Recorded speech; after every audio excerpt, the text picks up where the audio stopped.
up, then it's an indicator to you that the shareholder probably should be expecting some aspect of dividends, right? That's one thing. The second thing is that when the earnings per share keep on going up, it's an indicator that the share price should probably go up over time. And if that's the case, then that means you can get the upside from based on the share price increases, right? So those are two things I would like to think about it. Now remember, IFRS requires that for any publicly traded company, you do reported earnings per share, but ASPE does not have that same requirement. Are you okay? That's one thing I want you to be aware of. Now, when we talk about earnings per share, as we said, we're only looking at from the common shareholder perspective. Now, the other thing is that how many different types of earnings per share are we talking about? We are always dealing with two types of earnings per share. One is basic, and one is diluted, right? So one is basic and one is diluted. Is that okay? Everybody's okay? Now, so what is basic earnings per share?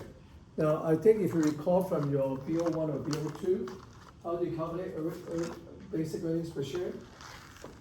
Is the net income, right? Minus the preferred dividends divided by the weighted average common shares.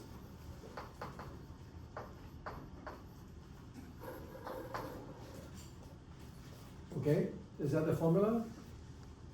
Now, please do not memorize this formula because you should understand why are we doing this way. Number one, why do I take out the preferred dividend? Why do I take out the preferred dividend?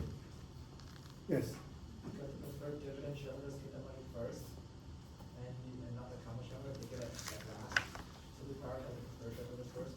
Okay, so number one, the portion of income that does not belong to the common shareholders is the income minus the preferred dividend, right?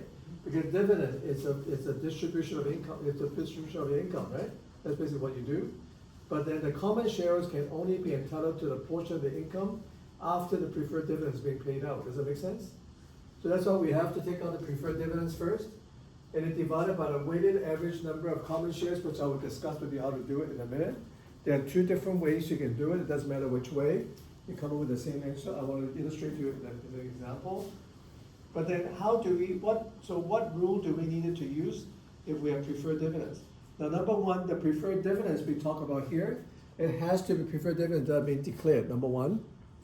Okay, so when you declare the preferred dividend, then you should deduct it from there, regardless of whether they're issued or not, right? That's one thing. The second thing is that if you have accumulated preferred shares, it does not really matter, okay? It does not really matter if they're paid out or not. As long as they're accumulated preferred shareholders, you would deduct the preferred dividend regardless. Now, one thing I just want to remind you, earnings per share is a period at a time. Okay, you're only dealing with that period. When you do the earnings per share, you're not doing anything cumulatively, right? Because you're dealing with earnings. It's only dealing with that period. So please keep that in mind as well. So every time when you look at earnings per share, you're only looking at the earnings per share for that particular year. That's one. And number two, you will always deduct preferred dividends. If they are accumulated preferred shareholders, you don't care if they are declared or not. But then if they are not accumulated preferred shareholders, you would need to deduct it if they are declared. Okay, that's the only time you needed to do it. Now there is another very tricky situation. What is contingently issuable shares? What is contingently issuable shares? Contingently issuable shares basically mean, do you want to say something, Evan? Other than only a certain requirement is met, then they are issued. If not, then no distributions are issued. That's great. So basically, contingent issuable shares meaning that if you meet certain criteria, the company can issue those shares, but if not, then they don't need to issue them. Now, as an example, if you're telling your shareholders that when the share price goes to a certain level, right, then you are going to issue more shares to the common shareholders. Now, whenever you have contingent issuable shares, the timing you would include in the basic earnings per share calculation, because that affects the weighted average common shares, right? So whenever you did with the contingent issuable shares, that means that you got to increase the base, right? If you have contingent issuable shares. Now the criteria is you would include them in your weighted average common shares, when the conditions are met and not when the shares are being issued. So please make a note for yourself. So contingently issuable shares, you will need to include them to the base. All right, so for the weighted average common shares, you need to include them to the base. But the criteria is, when you have contingent issuable shares, when the conditions, as long as the conditions are met, you've got to include those in your share calculation immediately. I don't see many people taking notes, I hope you remember these things, okay? So contingently issuable shares basically means that you would include them in the share calculation when the conditions are met and not when the shares are being issued. Is that okay? That's one thing. Now, what are the other things we need to know? Now, what is the implication of stock dividend and stock split? When a company has declared a stock dividend and stock split, when you try to calculate the implication of weighted average per share, you need to make the assumption that even though the stock split or stock dividend may be happening, let's say in June, you would have to take that implication all the way to the very beginning, as if they have been issued to the beginning of the year. Because the reason is that you can have, when you calculate the weighted average, you can have shares at different levels, because when you issue the share, when you have declared a stock dividend, you have to make the assumption anything prior to that will be subject to that stock dividend as well. Okay, so if I issue 100% stock dividend, that means that I have to increase everything all the way from the beginning of the year to the time when they declare that dividend. So in other words, that if my dividend, if my stock dividend is declared, let's say in February or something, I have to take it all the way back to January. If I take the impact of the stock dividend, let's say if it's June, I have to take all the way back to January until June, right? Anything afterwards, that means that they'll be after the stock dividend already. That's after the stock dividend, so that means they already included the impact. So you don't need to make any further adjustments after the stock dividend has been declared.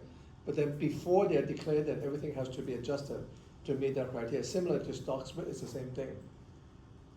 Are you okay with those basic information that I wanted to leave you? Now, when you calculate weighted average common shares, there is a couple ways you can do it. I wanted to take a look at the handout question number 1. So the first question is, Company A had 200 ordinary shares in January. The company issued 10,000 new shares on April 1st. On June 1st, the ordinary shares were split 2-to-1. And on October the 1st, the company met contingency conditions that led 10,000 new shares to be issued on December 31st. Now, these are all the things I just talked to you about. So please make sure you know how to apply the calculation when you work on the weighted average common shares calculation.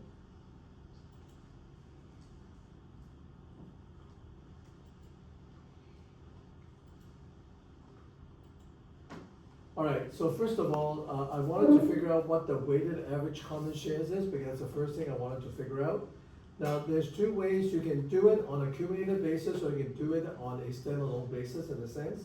Now, what does that mean by that? Now, you look at the change, right? So for the very beginning, they have 200,000 shares. Okay, so that's what you should be having. And then from, so if I take a look at this here, that means that potentially I'm making the assumption that opening balance is going to carry me through for the rest of the year, right? So I can take, basically speaking, 200,000 shares, right?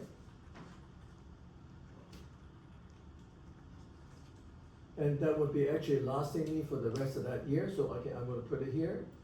And then, because that would be the whole year, right? So that we're taking the effect of 12/2, 12/12, right? Because that's what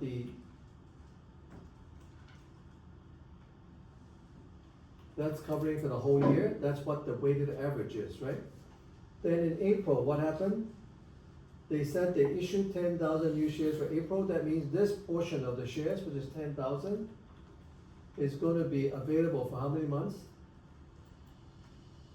For how many months?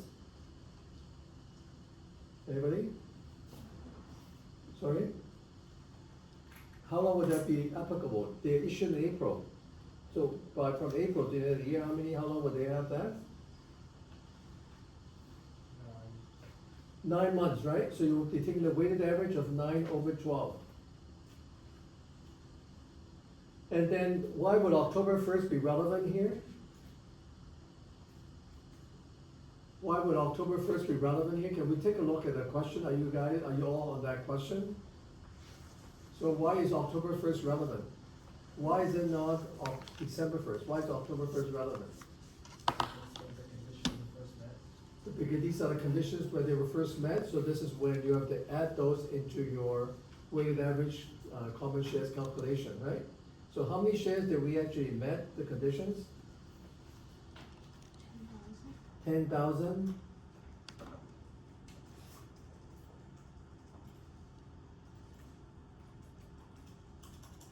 And how long would that be?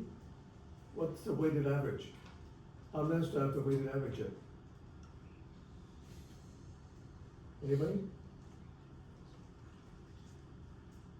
How long do I actually weighted average it?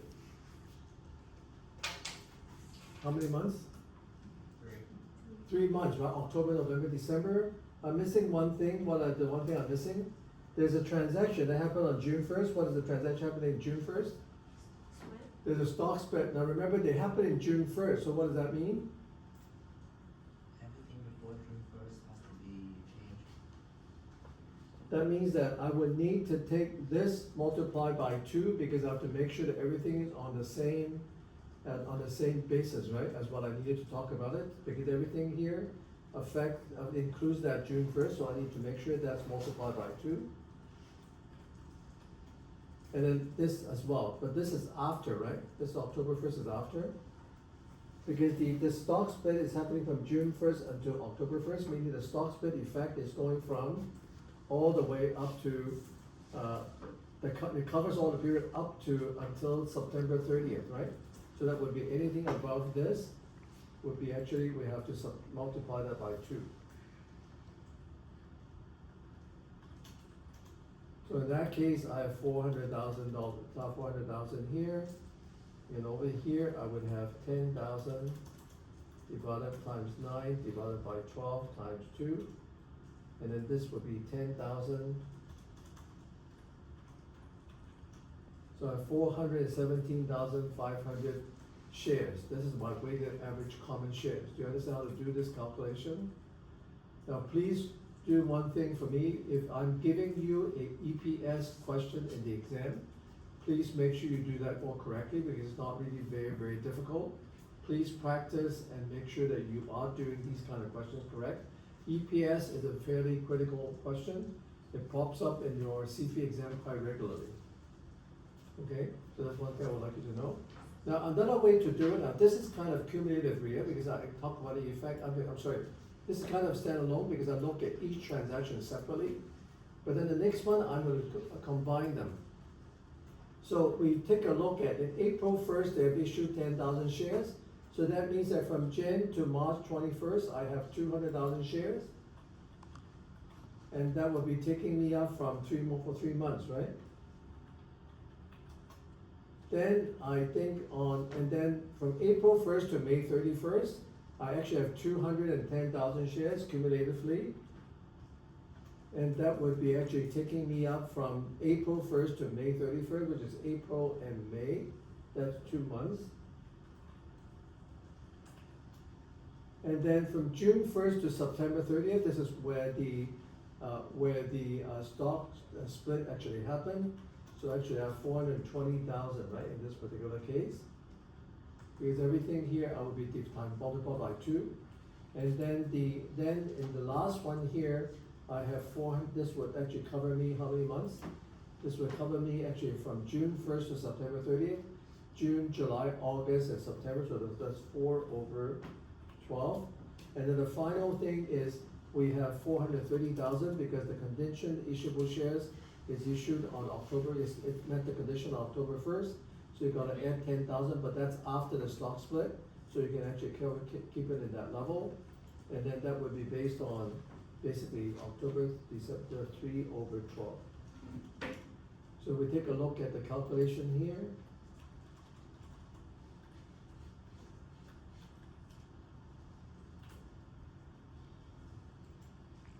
Okay, and then we forgot the stock split, so I have to multiply this by 2, right?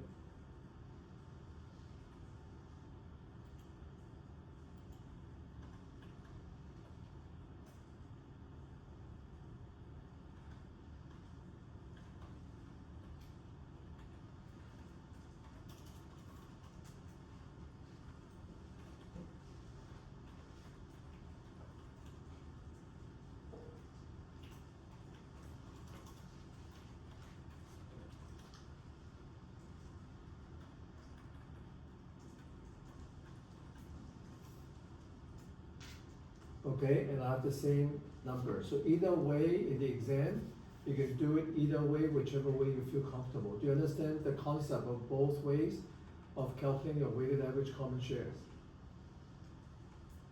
Do you have any questions?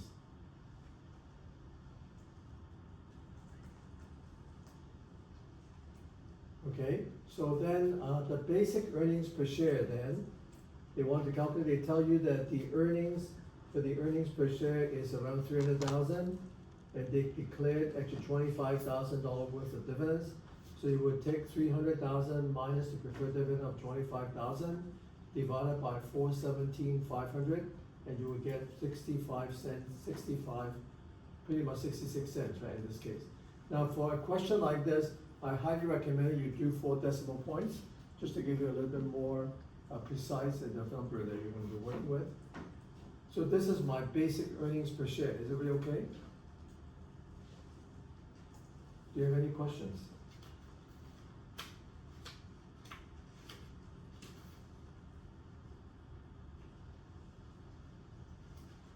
All right, so that's the first thing I would like to take up with you here.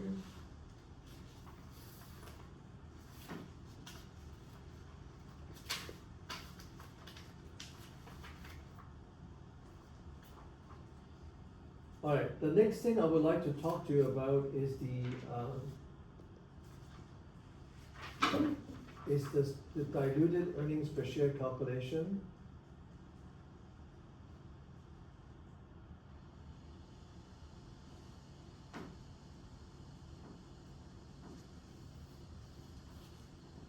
Okay, so now there are 3 things. Now, when you are doing diluted earnings per share, what is the rule?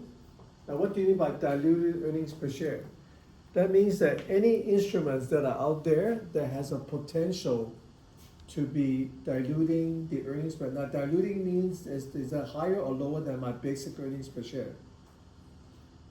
Is diluted earnings per share should be higher or lower than the basic earnings per share? We call it diluted.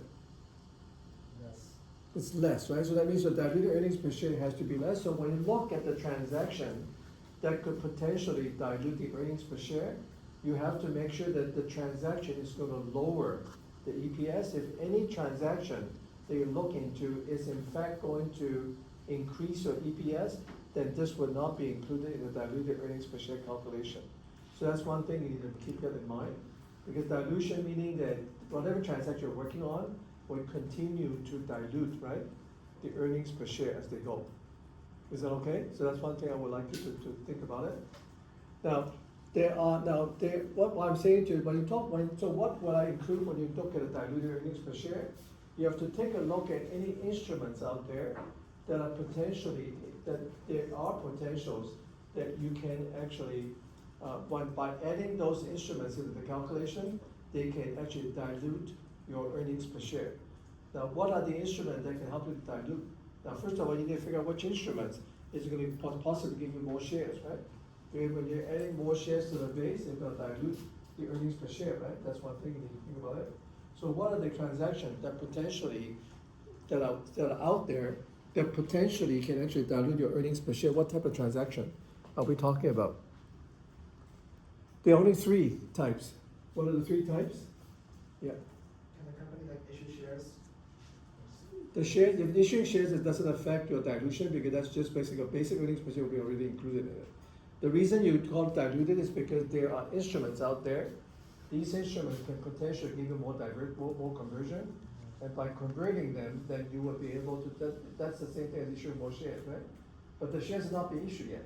That's why you call it diluted, because the fact that is that any instruments out there that can potentially give you more shares in the future, then you can then, if you included all of those transactions, then potentially you can dilute your earnings per share, right? But that means that these shares, these transactions have not yet been converted to common shares yet, right? I'm just talking about what is the worst case scenario an investor can actually expect if all the instruments out there actually get converted. Because when they get converted, you get more share as a base, then your EPS will go down, right? Do you understand the concept of diluted earnings per share? I'm just going to repeat one more time.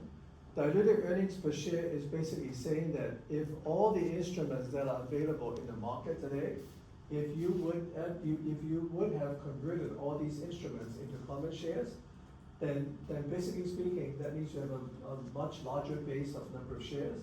Then if that's the case, it would dilute your earnings per share. The first, in order for you to calculate what the diluted earnings per share is, that means you're looking at a worst case scenario for the shareholder. You want to understand first of all, what would those instruments be? There are only three types of instruments that can give you the potential to convert. What are those three instruments, do you think? Convertible debt could be one. You got convertible debt. Anything else that we've learned in chapter 16? Sorry? Employee stock options, absolutely. Anything else?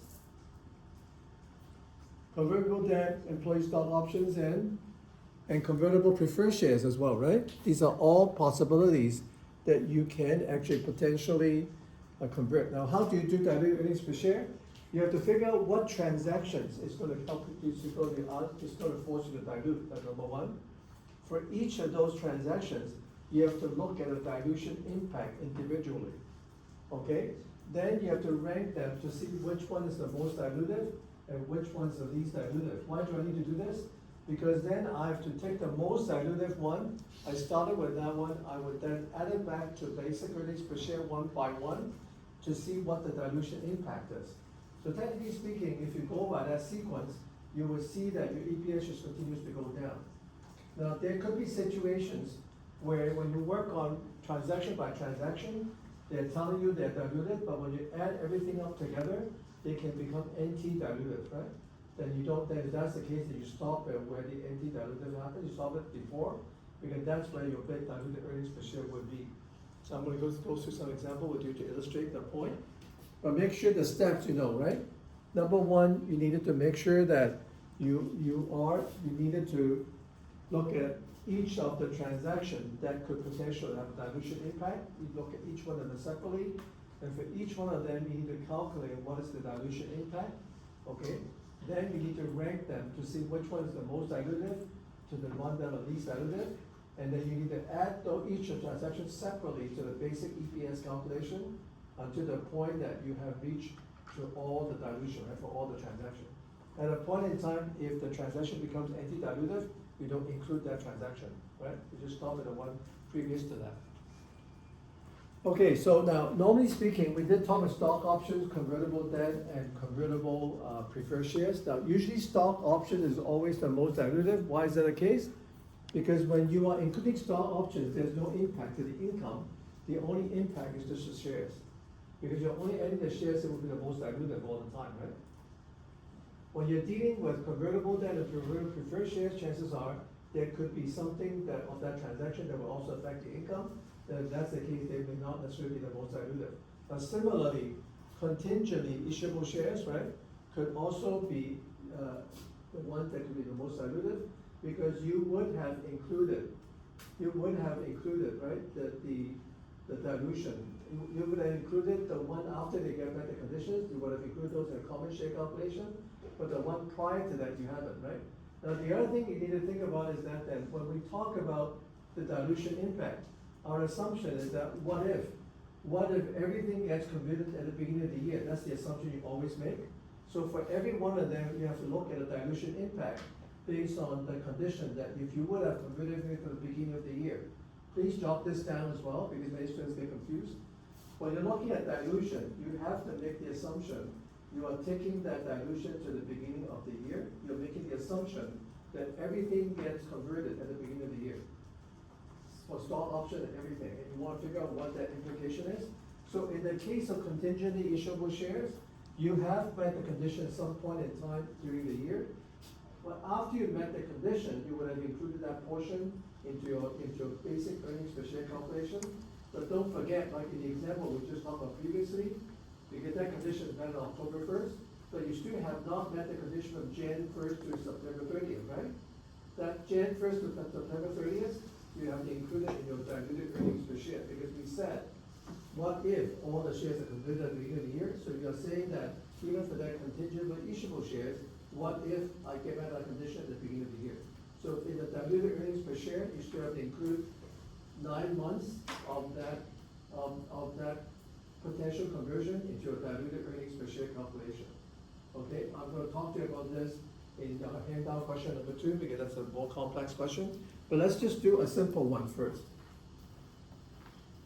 Now, the first thing I want let's talk a little bit about the concept first. For stock options, right? One thing that I'm just gonna give you some hint. Every time we look at stock options, if they're in the money, then they would have a dilution impact. But if they're not in the money, right?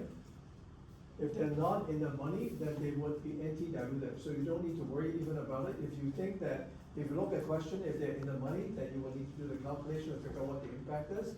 But if they're not in the money, then you don't worry about it. You would just basically say, this is not in the money. As a result of that, then I would not be counting, this will be anti-dilutive. As a result, I won't include that into my calculation. What do I mean by in the money?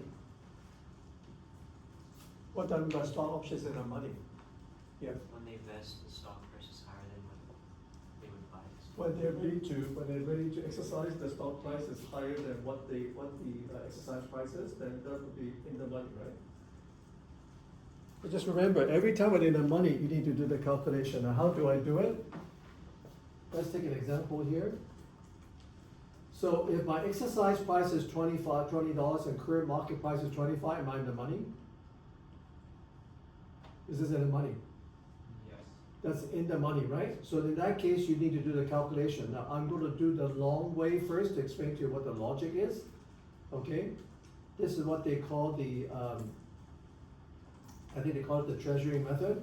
But then, and I'm going to show you the shortcut, how you can do it a lot quicker. But let me show you the long way so I can explain to you about the concept. The concept is you would take, let's say you needed so many number of options, whatever it might be, what you would do is you would take that, number one, you would actually assume that you exercise them. So that if the employee exercise the stock options, right, then that means that you'll be issued more shares, right, in that regard. But then on the other hand, what happened? You would then take that money and go to the market and redeem the shares based on whatever money that you have received from the employees.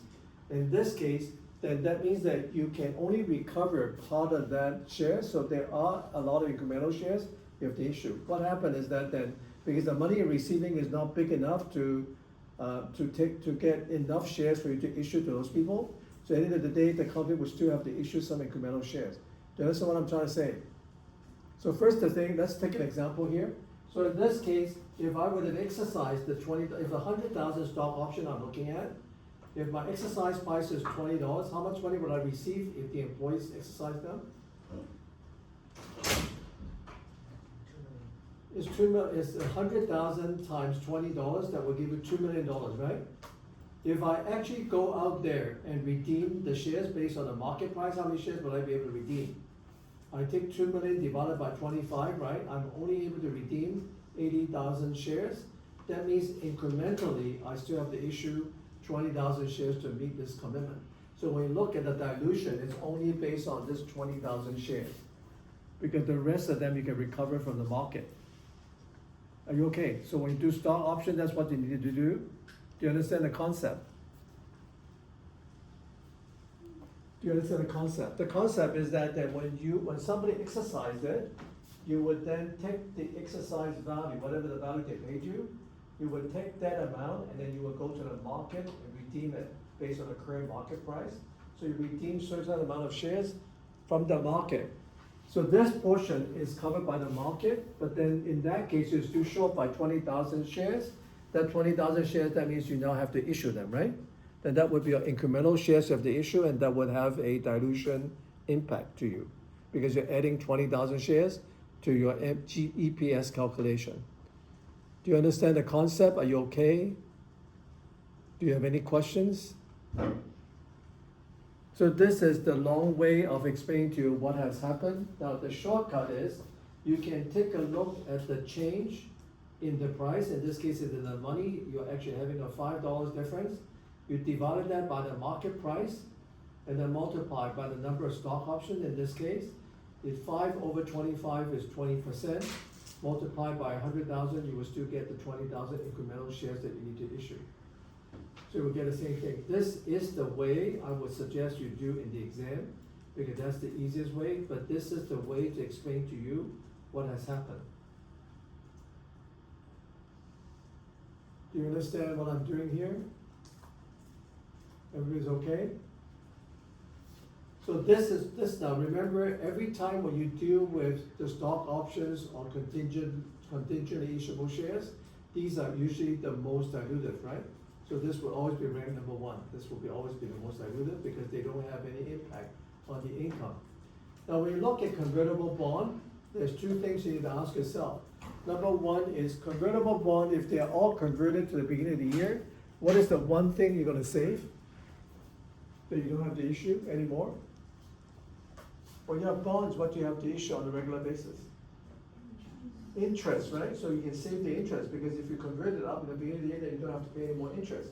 So you need to adjust your income by adding back the interest that you have paid up, but remember, interest is taxable, so you have to look at the after-tax implication of the interest, right? After-tax interest that you can save, you add it back to the net income is after tax, right?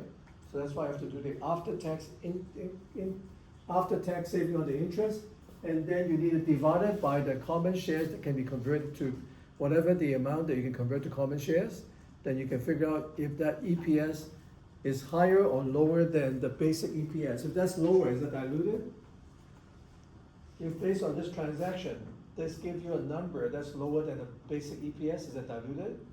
Because by adding up together, if this is lower, it's gonna bring it down, right? And that means this is diluted. If they're higher, then that means this is anti-dilutive, that you don't include them. Do you follow? Okay, so that's one thing I would like you to understand. And convertible preferred shares is the same thing, because convertible preferred shares, if you would have issued if you have converted all the preferred shares to the beginning of the year, what's one thing you don't need to pay out? Dividends, right? So you can say the dividends is also affecting your income calculation. So you need to add that back to income, and then you need to figure out how many shares you're converting. Then you work out what the EPS for that transaction, and then you need to figure out if that's dilutive or anti-dilutive. But those are the concepts. Are you okay with the concept? If you're okay with the concept, I would like to take a question in the textbook, which is problem number 17.9 actually. Can you go to question number 17.9 in your textbook?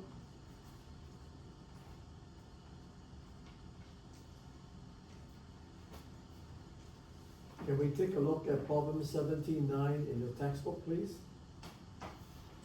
I assume all of you have the electronic version, right?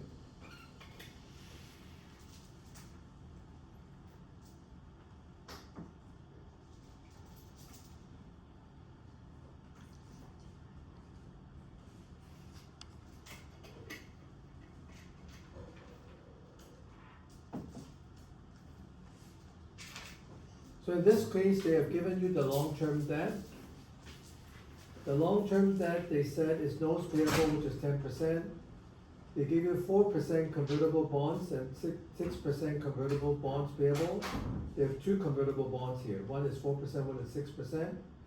And they also give you the shareholders' equity. They have accumulated preferred shares, and then that's also convertible, right? And then you have the common shares and so on. Tell me which instruments are actually, which of these instruments that actually have a dilution impact potentially? Based on the question they tell you, can you tell me which of these instruments can have a potential dilution impact? Anyone? Convertible, bonds payable, and preferred share. Okay, so because they are all convertible, that means that potentially they all have a conversion, they can all convert to common shares, and potentially all these three the instruments, right? The two convertible debt and also the one convertible preferred shares, potentially all three instruments can have a potential dilution impact, which I need to include in my diluted earnings per share calculation. Is that okay? Is everybody okay with this? Do you have any questions? All right, if this is what we do, then let's move on. Then they tell you they have stock options. And they said that the right to purchase 100,000 common shares is based on $8. Okay, they said the market price is now the average market price is currently running at 14. Is that diluted or not? take a look at that stock option transaction, is that diluted or not diluted? It is. It is diluted because they are in the money, right? Are they in the money? Yes. The exercise price is how much? $8, and the current market price is 14, that means they're in the money, right? So this is dilutive, and I need to figure out what the implication is. And then number two, they said the 4% bonds was issued in 2026, but the 6% bonds were issued on June 1st, 2027. What's the implication? When they say that the 6% bonds were issued on June 1st, 2027, what does that mean?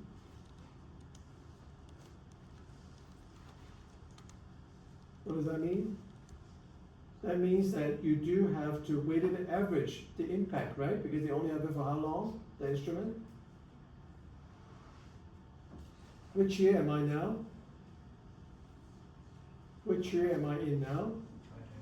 2027, and then the bonds were only issued this year, right, in June. So that means how many months impact will I need to account for? 7 months impact, right? 7 months. So you have to figure out what the weighted average for 7 months relative to the interest and also the number of shares. Because you need a weighted average, the impact. Then they tell you the converted preferred shares were issued at the beginning of 2027. Each preferred shares is convertible to one common share. Right? So they tell you how much the convertible bond can be converted into common shares. They tell you how much converted preferred shares can be converted into common shares as well. They give you what the average income tax rate is. They give you that the common shares are outstanding for the whole year, so you don't have to work out what the weighted average is. Okay, the preferred dividends were not declared they are not declared, but do I still include the preferred dividends here? They said they have not declared any dividends, but do I still have any preferred dividends that I need to account for when I work through the basic earnings per share calculation here? Yeah? I think it's check they're cumulative, and if they are, you include them, but if not, then no. Then in that case, are they cumulative? Yes. They're cumulative, that means you do need to include them, right? If So- they're not cumulative, then no, right? Sorry? Or if they're not cumulative, then we ignore it. Then ignore them. Then in that case, you don't have any preferred dividends adjustment. Okay, in this case, everybody's okay, then they said the profit is 2.5 million, and there's no bonds or preferred shares that are being converted during 2027. But it's irrelevant because when you do convertible preferred shares, you would have to make the assumption everything get converted from the beginning of the year. So let's do this quickly. So what's my net income for the period? If you go to bullet point number 7, what's my net income? 2.5 million. And then the preferred dividend is how much? What's the dividend rate? They said how much, did they give you what the dividend rate is? 68 cents, right, is the dividend rate, and how many shares do they have issued? 600,000 shares, right, so I need to take 68 cents, multiply by 600,000 shares, so that means my preferred dividend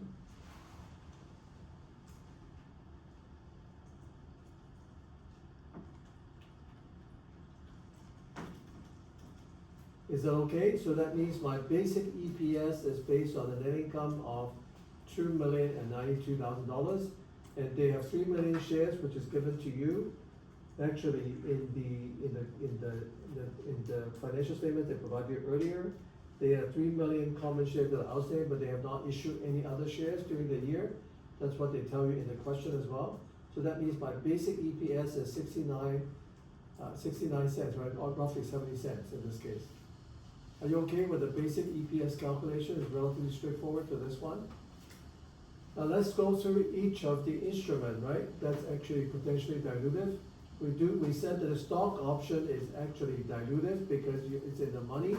So we need to do a calculation here. So the exercise price is 8, the market price is 14, right? So if you do it in a shortcut, we take the difference of the pricing. So you take 14 divided by 8, multiplied by 8, and divided that by 14, and you multiply by how many shares are they supposed to be issued with the stock options?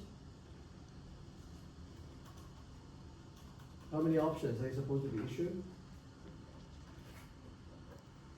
how many options are you supposed to be issued? Can you please take a look at the question and get a little more engaged in the class, please?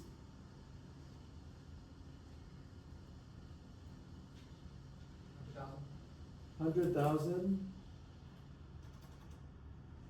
Okay, so we need to take a look to see what that means. It's actually 6 divided by 14, right? Times 100,000. So that means that you should have 4858. This is the incremental shares that you would have to issue. Let's go through the long way to see if we get the same answer. So the total number of common shares is 100,000. And then they said that the exercise price is 8, that means you're getting $800,000 from the shareholders, and you go out to the market and you're gonna pay $14 each to figure out how many shares you're getting it back. So that means that you can get back 57,000 shares. That means that what you have to issue is also 42,857. Now that's usually ranking number 1 because of the fact that they will be the most diluted, as we always said. You don't even have to think twice, unless you have other instruments that are similar. Okay, so if that's the case, then I know I need to include that as part of the calculation here, 42,857. Is that okay? So then if you take a look at the EPS after the stock option, this is lower than this, right? That means it's coming down. But that will always be the most diluted. You always have to include that first. That's one thing. Now let's take a look at a 4% convertible bond.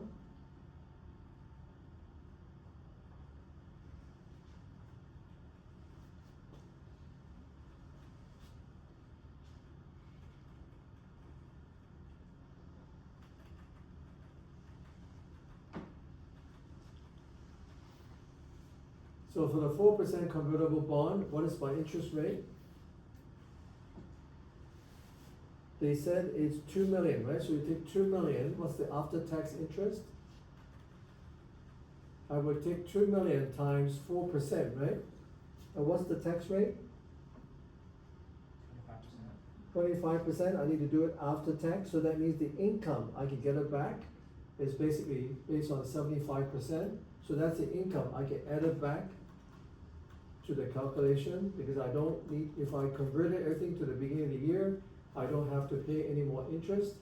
And after tax, the implication is I'll be getting $600,000 back, right? That's part of the after tax income. How many shares will I be getting? They said every 100 shares, every $100, every $1,000 you get 100 common shares. So that means you have 2 million divided by 1,000 times 100 common shares, right? So that means in this case, it'll be based on 2 million divided by 1,000 times 100. So I'm getting back 200,000. That means that my earnings per share for this transaction is $3 per share. And what is my basic EPS is 0.6973. So is this going to dilute the calculation? This is actually, is this correct? 2 million.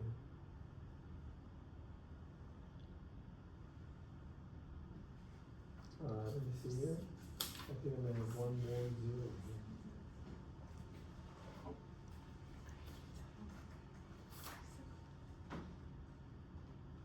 Oh, this number should be, okay, I have. This is correct. I think this should be 6 million. It should be 60,000, right? Am I making it too much zero?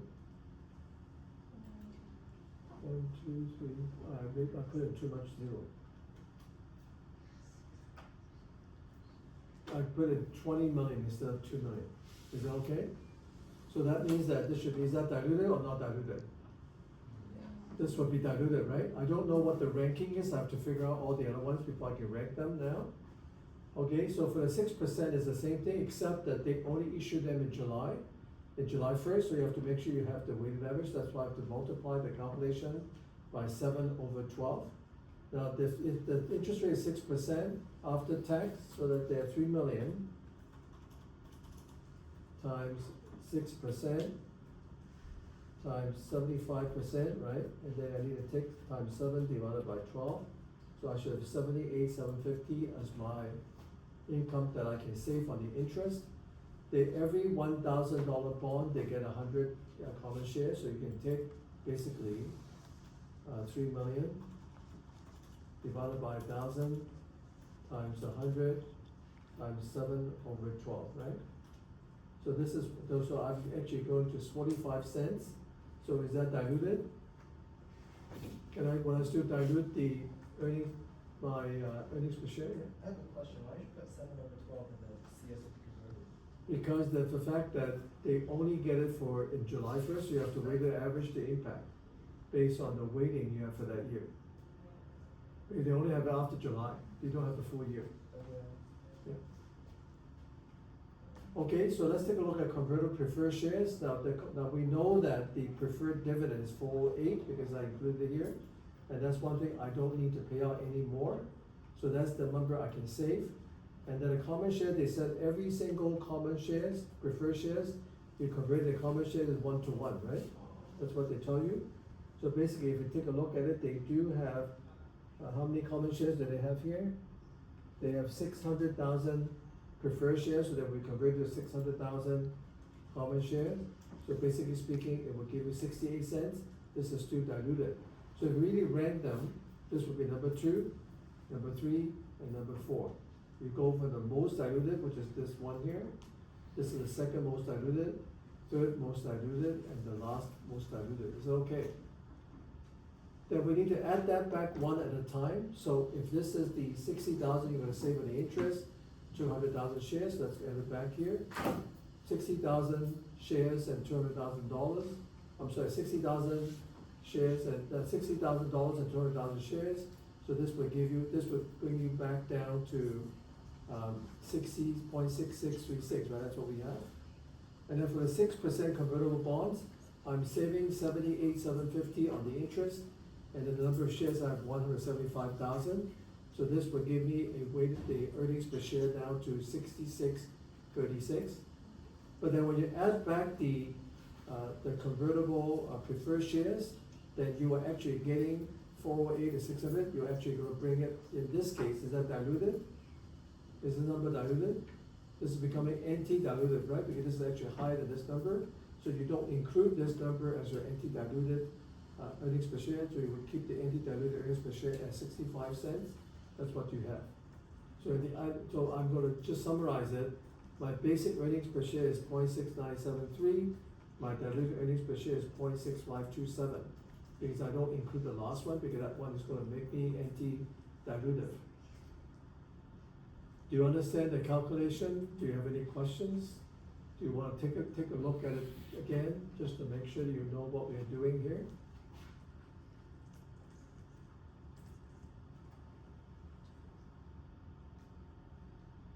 Are we okay? Yeah. Okay, the stock options, did we get that? Yeah, the 4287, right? That's the Yeah. first one. Where did we get that? Sorry? Where did we get that from? We get that from our calculation here. Right? Oh, I forgot, yeah, thanks. Yeah, no worries. Do you have any questions? Do you understand what we're doing? Because the handout question 1 is actually quite complex, so I just want to make sure you understand this question first.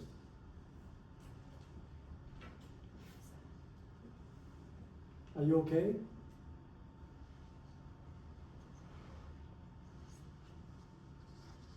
Any questions? Okay, if you have any question, I would like to talk to you about a handout question number 2.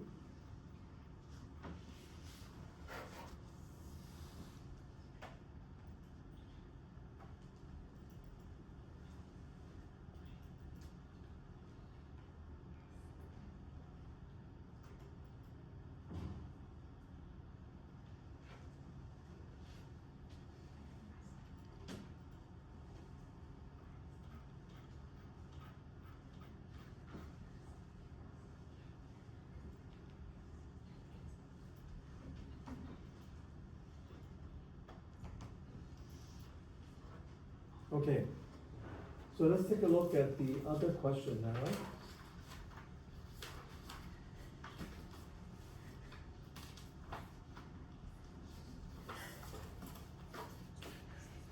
for this question, in question number 2,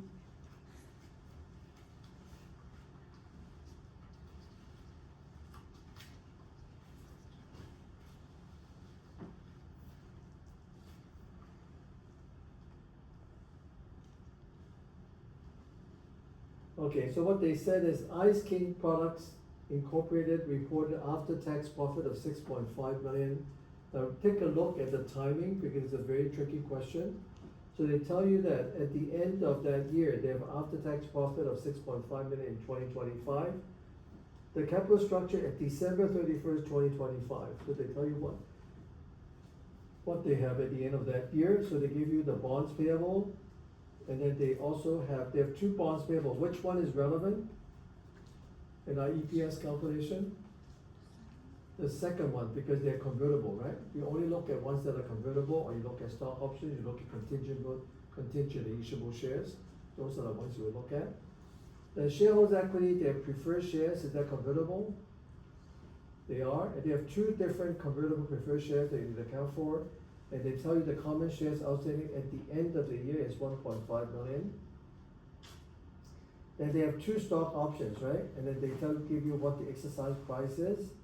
And then if you jump down all the way to the additional information, the share price, the average common share price is $40. Which one of these 2 options are in the money? Which one of these 2 stock options are in the money?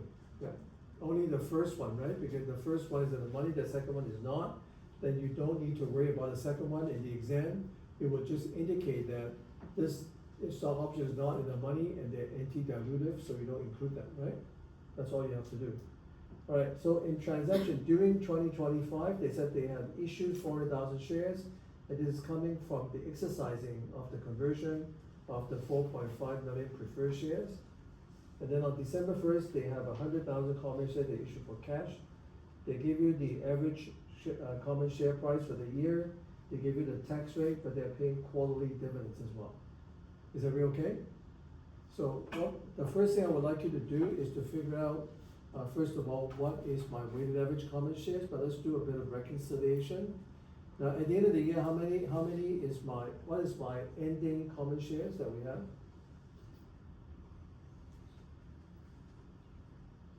What is my ending common shares? I suggest if you can, please take a look at the question. If you don't have a question, so please look at the question. 1.5 million. Is it 1.5 million? It's 1.5 million, yes. Everybody's okay? You know where to get 1.5 million? Where do I get 1.5 million? In shareholders' equity, they tell you at the end of the year they have 1.5 million. Now I need to figure out what my opening balance is, because in order for you to calculate the weighted average common shares, you need to know the opening balance, right? How do I do this? They said to you they have a conversion in July, which they have had how many number of common shares? 400,000. And then how many shares did they issue new in December 1st? That is 100,000. So how many shares do they have at the beginning? Is that 1 million? You can work backwards, but you need this number to calculate a weighted average, right? Is it okay? Then what is my weighted average? The million is for 12 over 12. The 400,000 is from July 1st to December 31st, so that would cover 6 months. And then the 100,000 new issue is not until December 1st, so we only have 1 month. So let's take a look at what my weighted average is.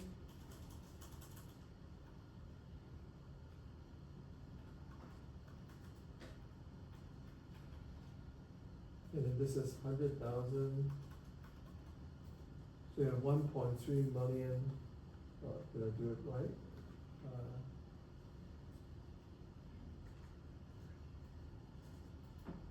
I need to take that times divided by 12, right?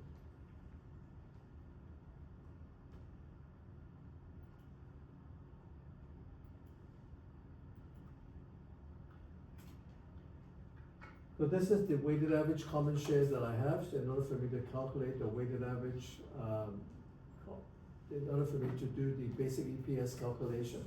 Now let's take a look at the $4.50 preferred shares, because at the end of the year, how many preferred shares do we have for the $4.50 preferred shares? How many do I have at the end? 150,000. 150,000, and they've converted how many? They've converted $200,000 of those, right? So that means that my beginning, should have 350,000. Are you okay? Because I would need those to figure out my interest calculation as well, right? My preferred dividend calculation, right? So far, so good? All right, so let's go back to the calculate my what's my net income? Can you tell me what the net income is for the period? 6.5. 6.5 million.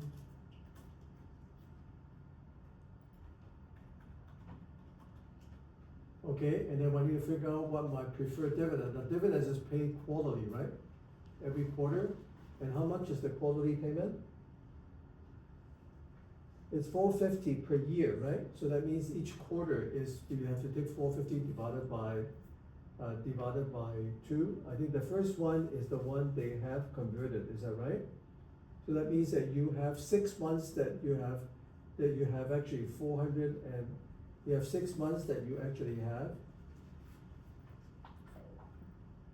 $350,000 there, and July 1st you only have $150,000 left, right? That's what you have, because then you converted 200,000, so on July 1st you only have 150,000 left. So that's what we need to figure out. So that means that I need to calculate my interest. If I take 350,000 times 450 divided by 2, that's my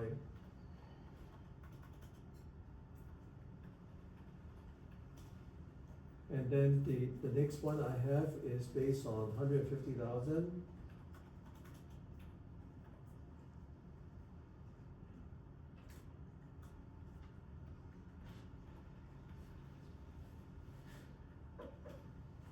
Is that you okay with these two interest calculation? I'm sorry, the preferred dividend calculation. Are you okay? Are you okay with that, with those two lines of your preferred dividend calculation? Everybody's okay? What's next? Then for 250, they have it for the whole year, right? So how many shares do we have? 400,000, and what is my dividend rate? $2.50. $2.50 for the whole year, and that would be something I need to pay off for the whole year. So this is my total amount of dividend that I need to pay out. Is everybody okay? Do you understand what we're doing here? Yeah. For the net income, it's after tax net income, right? Yeah. But for the previous question, It's after tax. It's always after tax. Okay. Yeah. And then you need to divide that by 1,208,333, which is what I come up with the weighted average earlier. So this is now becoming my basic earnings per share. Do you understand the calculation? Do you follow the calculation? Are you okay? Now, remember the preferred shares, there are 6 months that have been converted. That means that there are 6 months that have not yet been converted, right? So you have to include that 6 months that are not yet been converted into your earnings per share calculation. Because the assumption is, what if the conversion is happening at the beginning of the year, then what would be the impact of your dilution? So for the $4.50 preferred shares, the first 6 months they have not converted, so you have to include those dilution impact into your calculation, but the second half, they've already converted, so you don't have that impact, right? You only have the remaining shares that would be having that impact. So that's one thing you need to do. You only have 150,000 shares that has that impact. Do you follow? So the 350 would apply to all of them or whatever it might be. So let's go to and take a look. Then the question also tell you about the stock option. We said that the $52 stock option is irrelevant here, so we only need to worry about the top one. Basically the exercise price is 20 and the average market price is 40, right? So what are we saying? If you use the formula, the shortcut, you take a look at the difference in the price, which is based on what? If $40 minus the $20 divided by the $40 times the number of options, you would have 50,000, which is incremental volume that you need to do. If you wanna do it the long way, you can actually take 100,000 option here, and then you are taking 100,000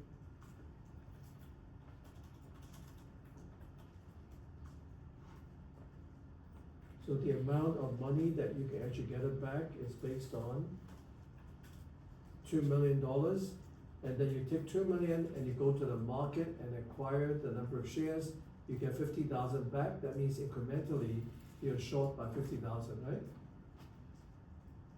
Do you follow? Do you have any question? Do you understand? Are you all right?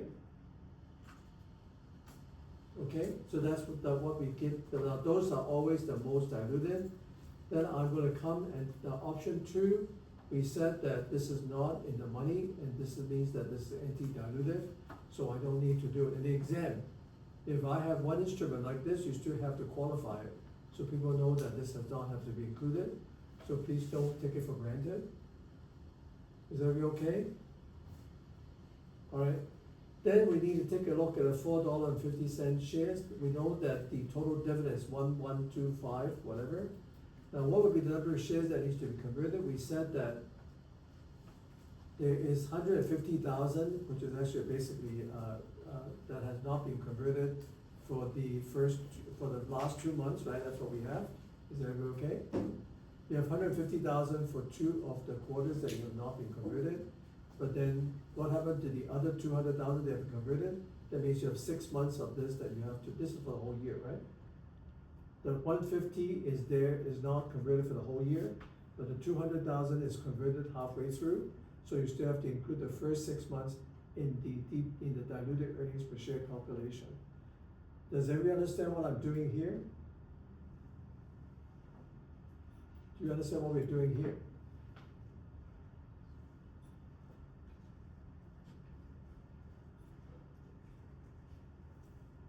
If you don't understand, can you please ask the question? Because I find it very, very challenging for me because there's no response at everything that I ask. So I don't know if you understand it, you don't understand it, because if you don't understand, I don't mind explaining it again. But I have to make sure that you do understand, you don't understand. This is a little bit more complicated. Do you understand what we're doing here? Yes? So here we're assuming that in the beginning, they diluted it. Remember, we said that you have to take a conversion all the way to the beginning of the year. Yeah. So you have 150,000 shares in that range, in that pool, that has not been converted for the whole year. But the 200,000 you have converted in the second half, that means the first half you have to include it in the diluted earnings per share calculation, right? But in the first half, you're not diverted, you have not converted, right? Does it make sense?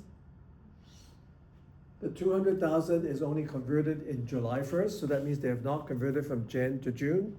But the other 150,000, they have not converted for the whole year, right? So that means that everything should be included in here. Do you follow the calculation for the number of shares here?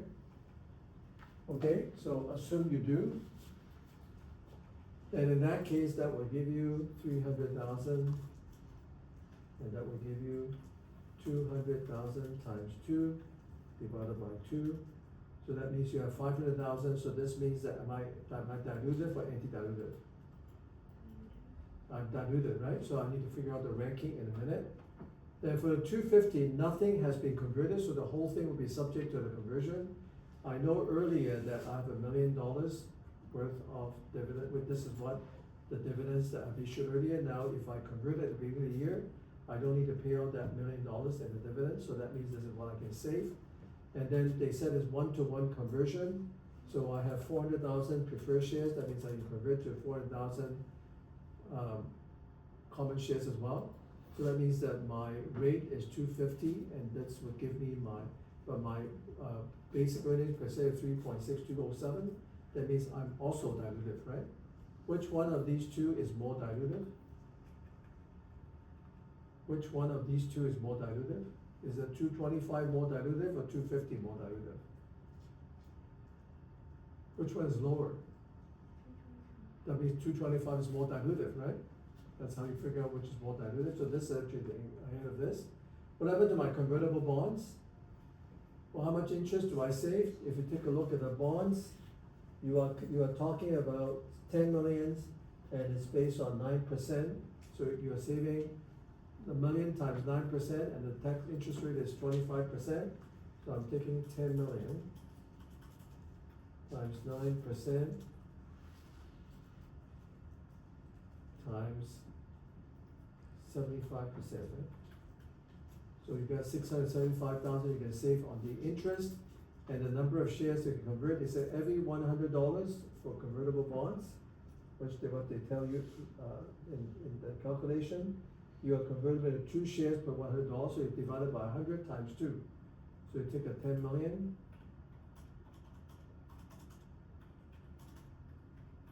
So this is what, so I guess 3.375, that means it's actually a lot higher than these numbers, right? So that's why they're ranking number 4, the lowest. Are you okay? Everybody's okay? Then, now what you needed to do here is if you add it back one by one into the calculation here. So this, I add back the shares, and this is lower than this, so this is okay. And I add back the 4.5 because it's a 225 number, so which is giving you, this is the next most dilutive shares that I didn't include. So this I put in the dividend that I can save.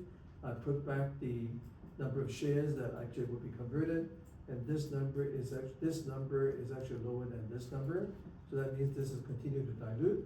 But when I go to the next one, what's going to happen? This one is still going to be diluted, it's continuing to dilute. But when I go to the last one, this is anti-dilutive, right? Because this one is higher than this. Do you follow? Then this way, this is my diluted earnings per share and not this number. Similar to the last question, right? Do you follow? I went through this very quickly, but do you know how to put everything back? Earnings per share is really quite straightforward if you understand the concept well. I think there's not something that you should be losing marks on, and I think there's not a lot of variations you can actually come up with for earnings per share calculation. This is by far probably the trickiest that you can get, based on the number of shares that because of the conversion. If you have some converted, some not converted, it can make it a little bit more challenging. In the problem I gave you a question number 3. Which I don't usually take up in a class. That one is a good one for you to practice. They're very similar to this one, okay? And I posted a solution already, so please take a look at question number 3 when you go home, because that's by far one of the more challenging questions that you need to do. Do you have any questions? Are you okay? Are you okay with the group project? I'm sorry, are you okay with the case assignment 2? Everybody's okay with case assignment 2? That's due this coming weekend. One slight question. Didn't tell me what the year end was for the company, for the case on it. So they just assume December 31st? You assume December 31st if they don't give it to you, yes. Okay. Yeah? Should we assume that the case assignment is in IFRS? Did they not indicate it? I forgot, so let me take a look at it. September 1st, so yeah. Oh, it didn't say, right? So you're not explicitly saying that the. Then, yeah, I would suggest you actually follow IFRS. That's a good question, thank you. Everybody else is okay? Please don't hesitate to reach out to me if you have any question, because I do want it to do well. Now remember, case writing, what do we say we needed to do at the very beginning? In the exam, please remember these things. We have said about many, many times, but students just don't do it. When you're pressed for time in the exam, right, in an exam like this, then you should at the minimum have a comprehensive situation analysis, because then you're gonna get in an exam easily 5-6 marks out of the 20-mark question. But many of you actually skip the whole thing for the midterm. Okay, so what are the things you need to do? In the very beginning of the case, what do you have to address? Your role, your stakeholders, constraints, and you have to talk about those are 3 things. Okay? Now, normally speaking, I don't recommend you spend a lot of time on it. I would say maybe, quarter of a page would be more than enough, right? Quarter of a page, maybe the most, half a page. But don't go overboard with the stakeholders. because you only, I think at the most, maybe two, most three, you only need to address a couple, right? I think that's enough, the prime stakeholder, that's what you need to do. And you need to follow the format I talked to you, I asked you to follow, when I give you that sample, for the contingencies. Make sure that you, every single issue, make sure you have a conclusion, and you should have an overall conclusion as well, right? At the very end, you should have an overall conclusion, especially if the question asks you if they do have ratios and different things, then you need to make sure that you talk about the overall impacts as well. Please write it like you are writing like an exam, because the exam is very time pressed, right? Now, in the final exam, I think I may already have told you what the formality, I think I posted it. Your exam is on the Wednesday, I believe, right? On the Wednesday, August the 12th. You're gonna have, I think, 14 to 15 multiple choice questions, and then you're gonna have 3 problems and 1 case. You have 3 hours to work on it, so the timing could still be very tight. Okay? Some of the hot topics that I also already talked to you about it is definitely, you're definitely gonna get some questions on deferred income tax, because that's a very critical topic. And then things like earnings per share is quite critical as well, so please take a look at them. But if, as I said, if I ask you a question on earnings per share, please make sure you don't lose marks on it, because it's a very straightforward question. It cannot be any more trickier than any other questions you can think of, right? Are you okay? Everybody's okay? All right. Yeah. So like earnings per share and deferred income tax, like the whole chart you had us do, like accounting base, tax base, that's very important. And then the deferred, how do you calculate, you need to come up with a deferred income tax schedule most of the time to do your deferred income. Now, deferred income tax, the few steps are, number 1, you do the reconciliation. Number 2, you do the DIT schedule. Number 3, you need to know is what is the implication of the accounting entries. The reconciliation will give you just the income tax expense current and then the income tax payable. The deferred income tax, and you just figure out, it's very easy, depending on which direction the deferred income tax liability goes, right? The offset will be the deferred income tax expense. It's very simple. Then remember that deferred income tax could be asset or liabilities, but you can allow to net it out. So at the end of the day, in the balance sheet, right, you would have definitely your income tax payable, you would have a deferred income tax as well, right? But the income statement, that would only be but the income statement reconciliation, many times, you take the accounting income and you adjust it for your deferred income tax, right? And then the current income tax, you come up with your net income at the very end. I would expect you to do all of those things in a comprehensive way. In the exam, I may not be able to ask you all of those because it's pretty comprehensive. It might take quite a bit of time, but you should know this whole cycle. Which every question I did, mostly, I go through the whole cycle with you, right? So please make sure you understand those things as well. Everybody's okay? Next week's class, because a lot of my other classes that day is on virtual, because we're doing a lot of presentation next week. So that's why I'm going to make this class virtual as well. Is that okay? Yeah.